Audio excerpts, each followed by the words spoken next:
लोगों को चोर कहने वाला खानदान समेत चोर साबित हुआ। किसी की तकलीफ पर खुशी नहीं मनाती। अल्लाह करे जो हमें बर्दाश्त करना पड़ा उनको वो सहना ना पड़े। मरियम नवाज का जफरवाल में जलसे से खिताब। कहा बड़ी बड़ी साजिशें की गई मगर मुखालिफिन थे। नवाज शरीफ आज भी हैं। फितने को पाकिस्तान तबाह करने और शर फैलाने के लिए लाया गया था। बिल्डिंग्स के लेंटर उतर जाते हैं, इनकी टांग से प्लास्टर नहीं उतरा। एहसन इकबाल बोले नवाज शरीफ के लोगों के दिलों से निकाला नहीं जा सकता। आज पता चल गया चोर कौन था।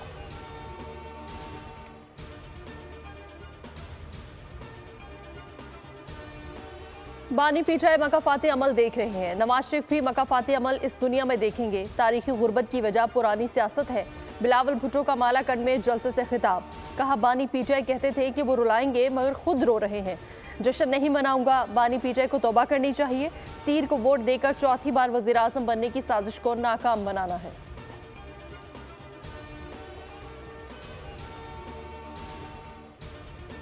कौमी खजाने में खयानत। बानी पीटीआई तोशाखाना चोरी के मुजरिम साबित। बानी पीटीआई और बुशरा बीबी को 14 साल कैद बामुशक्कत।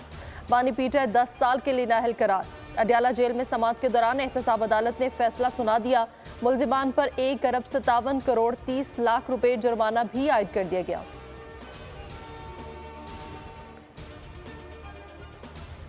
तोशाखाना केस में दौरान समाअत बानी पीटीआई की अदालत में हाजिरी। बुशरा बीबी पेश ना हुई। अदालत ने बानी पीटीआई की हाजिरी लगाई। इस्तिफसार किया आपका 242 का बयान कहाँ है। बानी पीटीआई ने जवाब दिया बयान मेरे कमरे में है, मुझे तो सिर्फ हाजिरी के लिए बुलाया गया था। बानी पीटीआई अदालत से गए और वापस ना आए। डिप्टी सुपरिटेंडेंट से कह दिया जब तक वुगला नहीं आ दे अदालत नहीं आऊंगा, जिस पर जज ने अदालती एहलकार को केस के टाइटल की आवाज लगाने की हिदायत कर दी।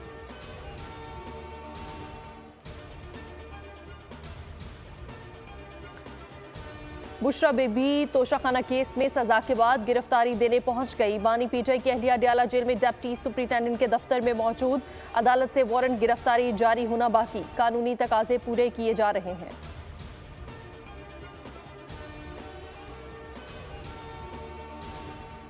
बाजौड़ में नामालूम अफराद की फायरिंग। NA-8 से आज़ाद उम्मीदवार रेहान ज़ेब खान कत्ल। कोयटा में सरियाब रोड पर पीपल्स पार्टी के इंतखाबी दफ्तर पर दस्ती बम हमला। 5 अफराद जख्मी। केश में नामालूम मुलजिमान। साबिक सूबाई वजीर जहूर बुलीदी के घर पर दस्ती बम फेंककर फरार। सिब्बी में ट्रैफिक बूथ पर दस्ती बम हमला। किला अब्दुल्ला में अवामी नेशनल पार्टी के मुकामी रहनुमा के 2 भाई फायरिंग से जख्मी।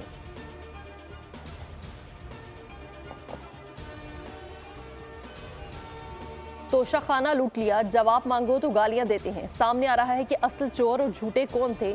मरियम औरंगजेब की बानी पीटीआई पर तनकीद। कहती हैं बानी पीटीआई ने सियासत को दागदार किया, समझते थे ताकत से दूसरों का मुंह बंद कर लेंगे।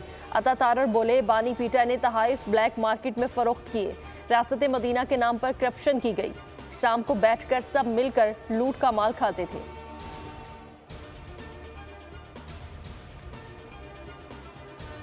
बैलेट पेपर्स की दोबारा छपाई। इलेक्शन कमीशन का कुछ हलकों में इंतखाबात मौखिर करने का इंदिया। तर्जुमान इलेक्शन कमीशन के मुताबिक बैलेट पेपर्स की दोबारा छपाई दीगर हलकों की प्रिंटिंग मुकम्मल होने के बाद होगी। दारोमदार खुसूसी सिक्योरिटी कागज, वक्त की दस्तियाबी और प्रिंटिंग प्रेसेस के इस्तेदाद पर होगा। मतलूबा कागज दस्तियाब न हुए तो इंतखाबात मौखिर करने के अलावा कोई चारा नहीं होगा।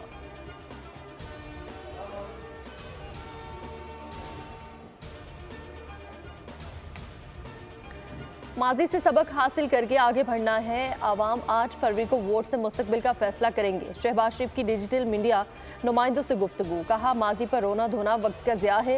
इख्तिलाफात का खात्मा करके आगे बढ़ेंगे तो कामयाब होंगे। हालात को सही जानिब मोड़ा जाए तो नुकसान का अजाला हो सकता है।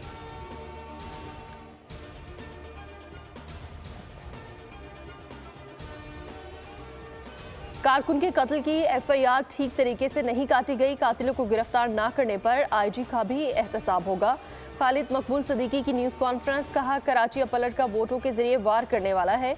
8 फरवरी को वोट के जरिए MKM का तफसीली जवाब आ जाएगा। कुछ लोग गलत फहमियां फैलाकर हमारे इत्तेहाद में रुकावट डाल रहे हैं।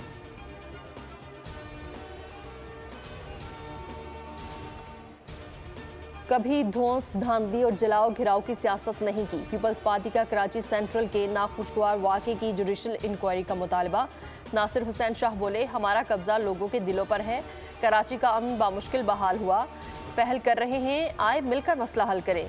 सईद गनी का कहना था कि वाक़े को बुनियाद बनाकर माहौल ख़राब किया जा रहा है। हमारे पोस्टर बैनर उतारे जा रहे हैं। इलेक्शन का पुरअमन इनेकाद शहर के मफाद में है।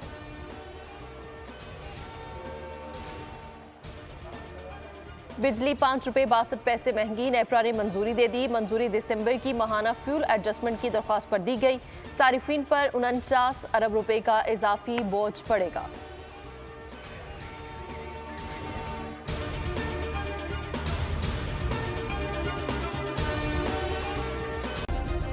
सब्सक्राइब करें और बेल दबाएं ताकि कोई खबर रह न जाए।